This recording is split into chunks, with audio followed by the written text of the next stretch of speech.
My name is James Bean. Welcome to Spiritual Awakening Radio and a podcast titled today, Loaves Without the Fishes in Early Christian Writings.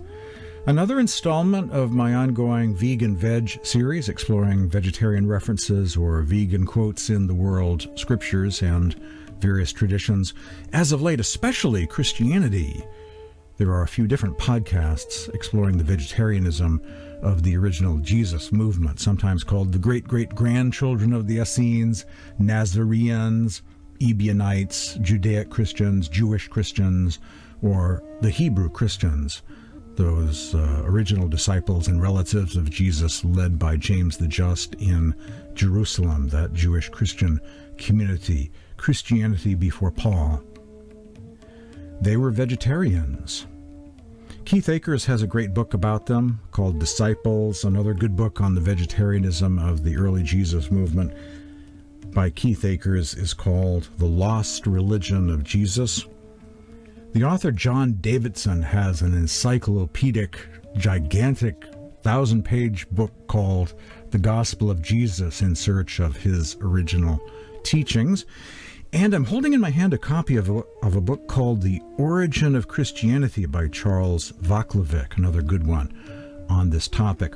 Keith Akers gives a good review of this book, giving it 5 stars and saying, quote, "This is a self-published book, but it is basically the only thing in English discussing, among many other things, the relationship between the Pythagoreans and early Christianity." An earlier, shorter version was titled The Vegetarianism of Jesus Christ.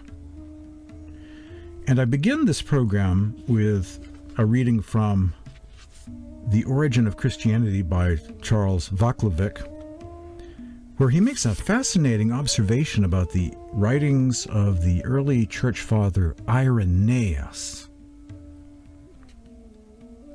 The New Testament records the feeding of the 5,000 and the 4,000. However, Irenaeus, who wrote his great thesis against heresies between 180 and 188 AD, states, quote, "He there, seeing a great crowd had followed him, fed all that multitude with 5 loaves of bread, and 12 baskets of fragments remained over and above," unquote.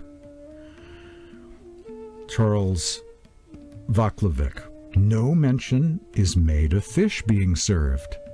Again, later, the same author states, again, this is Irenaeus, the early church father, in his book Against Heresies, "Our Lord, after blessing the 5 loaves, fed with them 5,000 men," unquote. In the second reference, as well as the first, Irenaeus fails to mention fish. Could it be that early copies of our Gospels did not include fish being served in the accounts of the feeding of the 5,000 and the 4,000, and that later copyists added this item because it would enhance the miracle in their eyes? Was the menu expanded to include fish merely because the copyist conceived that bread and fish was a basic meal that anyone in that day, in that era, was expected to eat, without any intent to include a carnivorous diet into Jesus' life? Then there is the possibility that the inclusion of fish in the miracle was a direct effort by meat-eating Christians to have Jesus pictured as a meat-eater as well, in defiance of the Judaic Christian tradition of him being a vegetarian. Nevertheless, since fish appears in the menu of the feeding of the 5,000, an appearance that occurred after 188 AD, when Irenaeus included the miracle in his book Against Heresies, I must come to the following conclusion. Later copyists of the New Testament altered the text to specifically state that Jesus fed the 5,000 and the 4,000 with bread and fish, while the original form of the Gospels, as well as the Judaic Christian tradition, included no other item than bread, unquote. A reading from the book, The Origin of Christianity by Charles Vaclavic. The author Keith Akers also explores this question. I have a few different quotes from Keith Akers. The following is from his book, The Lost Religion of Jesus, Simple Living and Nonviolence in Early Christianity. The most well-known instance of Jesus serving fish to others is the feeding of the multitudes with loaves and fishes, Matthew 14, Matthew 15, and parallels. However, several references to the feeding of the 5,000 outside the Bible eliminate fish from the menu. Irenaeus, in his book written in the 2nd century, twice states that Jesus fed the multitude with bread alone. Once again, Against Heresies, 2:22-3, and the other reference in Against Heresies is 2:24-4. Arnobius refers to the miracle of the feeding of the 5,000 in the same way, without mentioning fish. His fishless reference to the feeding of the 5,000 is in a book called Against the Heathen, 146, by Arnobius. The early church historian Eusebius also refers to this miracle without mentioning the fish in his book Proof of the Gospel, 3:4. Thus, 3 ancient authors in 4 different places refer to the feeding of the multitude by referring to bread only and conspicuously omitting fish. Indeed, even in the Gospels, Jesus refers back to this incident only by mentioning the bread, not fish. Quote, "Do you not remember the loaves, the 5 loaves of the 5,000, or the 7 loaves of the 4,000? Matthew 16, 9-10, and Mark 8, verses 18-20. The repeated mention of the story by several diverse church fathers, and even by Jesus himself without fish, strongly suggests that the original tradition did not include fish, as recorded in our canonical Gospels. The bread is everywhere remembered, but the fish is omitted on numerous occasions. Most likely, later redactors added fish to the story when only bread was recorded in the original translation, but forgot to also insert fish in the passages where Jesus refers back to the miraculous feeding of the multitudes. A reading from The Lost Religion of Jesus, Simple Living and Nonviolence in Early Christianity, by Keith Akers. John Davidson, in his amazing book, The Gospel of Jesus, in search of his original teachings, also explores this question. Whenever the question of Jesus being vegetarian is discussed, people will always ask, what about the miracles of the loaves and the fishes? We have already discussed Jesus' miracles in another chapter, but it is of interest to observe here that early references to these 2 miracles characteristically omit all mention of fish. A Coptic fragment of an unidentified gospel from Egypt, for example, has Jesus speak of a number of his miracles, including the observation, quote, "I have parted a few loaves and satisfied many," unquote. Similarly, the Acts of Thomas speaks of Jesus, quote, "satisfying many thousands with bread," unquote. While the history of John says, he satisfied 4,000 men besides women and children with 5,000 loaves of barley meal, and they ate, and left some over, and carried and conveyed to their homes as much as they were able. A quote from the history of John. No mention at all is made of fish, but perhaps even more significant is the late 2nd century testimony of Irenaeus. On the 2 occasions where he refers to these miracles in his Against Heresies, he speaks only of loaves, fish making no appearance whatsoever. His first description is in a long dissertation on the gospel miracles of Jesus, each one being mentioned with all its relevant details. Knowing Irenaeus' anti-vegetarian views, he is hardly likely to have missed an opportunity to put fish into Jesus' mouth. Yet he writes, quote, Again, withdrawing hence to the other side of the Sea of Tiberias, he there, seeing a great crowd, had followed him, fed all that multitude with 5 loaves of bread, and 12 baskets of fragments remained over and above, unquote. And our Lord, after blessing the 5 loaves, fed 5,000 men with them, unquote. To references to, once again, against heresies by the early church father Irenaeus, not mentioning the fish. The missing fish. What about those pesky pescatarian fishes and loaves? This is from my article on the vegetarianism of early Christianity. The original version of the feeding of the multitude story only refers to bread, not bread with fish. Fish apparently got added to some gospel manuscripts later on. Keith Akers points out the existence of different versions of the biblical story, the feeding of the 5,000 or the multitude. Quote, if you look at other accounts of the same incident, if you look, for example, at the early church fathers who also talk about these stories, Irenaeus mentions the feeding of the 5,000. Eusebius also mentions that, and Arnobius, another early church writer, also discusses Jesus' feeding of the multitude, the miraculous feeding of the multitude. And yet, in every case, they discuss the bread, but they don't mention anything about fish. So I think that fish is a later addition. In fact, if you even look at the New Testament, it says at another point when Jesus is talking about the feeding of the 5,000, he says, don't you remember when I fed the multitudes and all the bread that we took up? And he doesn't mention the fish. That's from Keith Akers' website, compassionatespirit.com. Also see his article, Was Jesus a Vegetarian? Also to be found at the Compassionate Spirit website, compassionatespirit.com. Matthew 16:9's loaves without any mention of fish.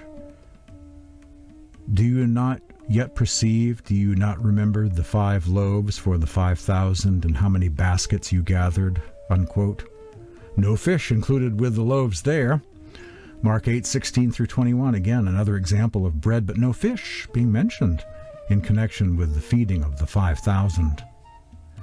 Irenaeus lived during the 2nd century and described in detail the miracle of the multitude being fed with bread, no mention whatsoever of fish. Eusebius and Arnobius also never mentioned fish with the loaves, only the loaves of bread.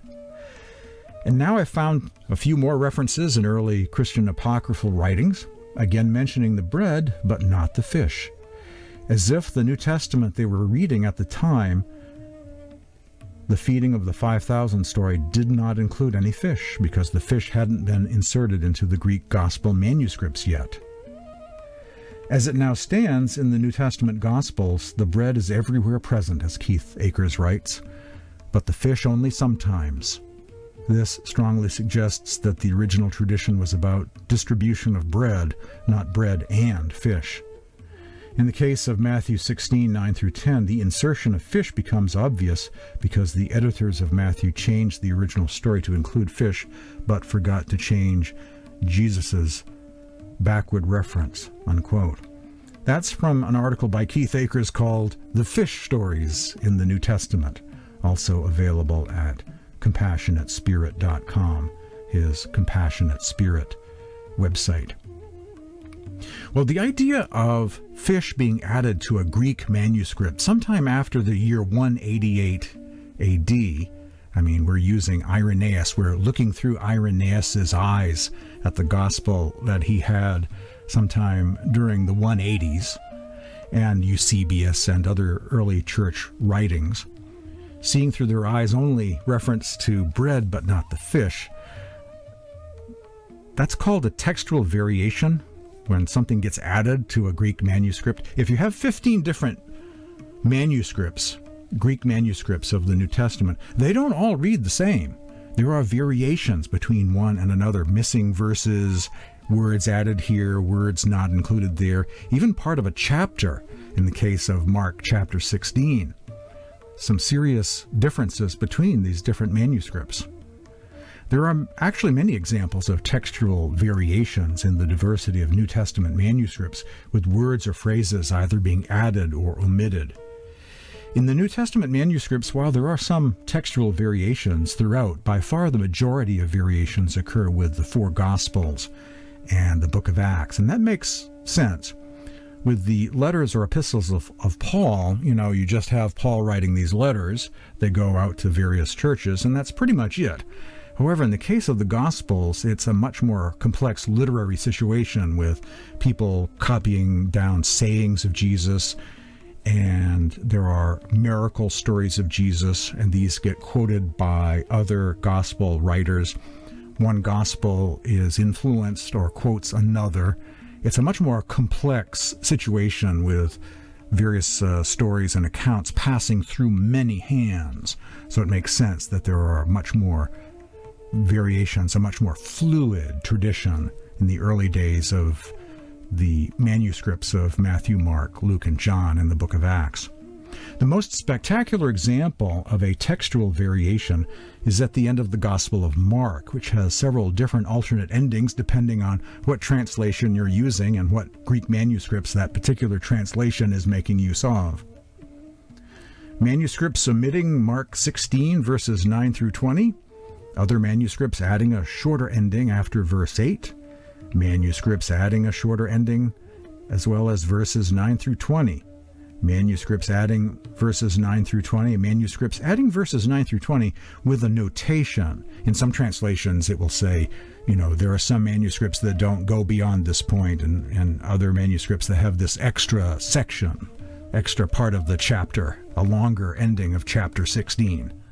And there are manuscripts adding verses 9 through 20 of Mark chapter 16 without mentioning that that's somewhat up in the air. It just presents the whole thing as a part of the original Gospel of Mark without mentioning that there are some other manuscripts that don't include some of the verses. Luke chapter 21, verse 34, however, is my favorite example of a New Testament textual variation. And it happens to be a vegetarian one, or at least it is in the original Syriac-Aramaic version of the Gospel of Luke. A vegetarian saying of Jesus, which very much resonates, fits right in with what we read in the Clementine homilies, the Gospel of the Hebrews, and the Gospel of the Ebionites, which presents Jesus as a vegetarian. But it reads differently in the Greek manuscripts of Luke 21:34. Using the unvarnished New Testament, which is a great translation, based on Greek manuscripts of the New Testament, it says, "Watch yourselves now. Don't let your hearts get sluggish with debauchery and drinking and the worries of life. And then all of a sudden that day comes upon you, because it will spring like a trap on all those who inhabit the face of all the earth." That is the unvarnished New Testament based on the Greek of Luke 21:34. And you can look up that same verse online. There are many different translations online. They all say the same thing, basically. Debauchery refers to excessive indulgence in sensual pleasures. But if you examine the Syriac-Aramaic translation of Luke 21:34, it has a vegetarian saying of Jesus. Jesus says, "Be on guard so that your hearts do not become heavy with the eating of flesh, and with the intoxication of wine, and with the anxiety of the world, and that day come upon you suddenly, for as a snare it will come upon all those who dwell upon the surface of the earth." A vegetarian saying of Jesus that reads a bit different than the Greek manuscript of that same verse. Today on Spiritual Awakening Radio, Loaves Without the Fishes in Early Christian Writings. If you'd like to receive links to the various articles by Keith Akers I referred to, if you'd like to receive a link to my booklet on the vegetarianism of the Jesus movement, sometimes called the Nasoreans, the great-grandchildren of the Essenes, Ebionites, that original group of disciples based in Jerusalem led by James the Just, sometimes also called the Hebrew Christians or Jewish Christians. If you'd like to read my article on the vegetarianism of early Christianity, Christianity before Paul, or learn more about the books I referred to earlier, The Gospel of Jesus in Search of His Original Teachings by John Davidson, The Lost Religion of Jesus by Keith Akers, Disciples by Keith Akers, and The Origin of Christianity by Charles Vaclavic, just send me an email. My email address is james@spiritualawakeningradio.com, james@spiritualawakeningradio.com.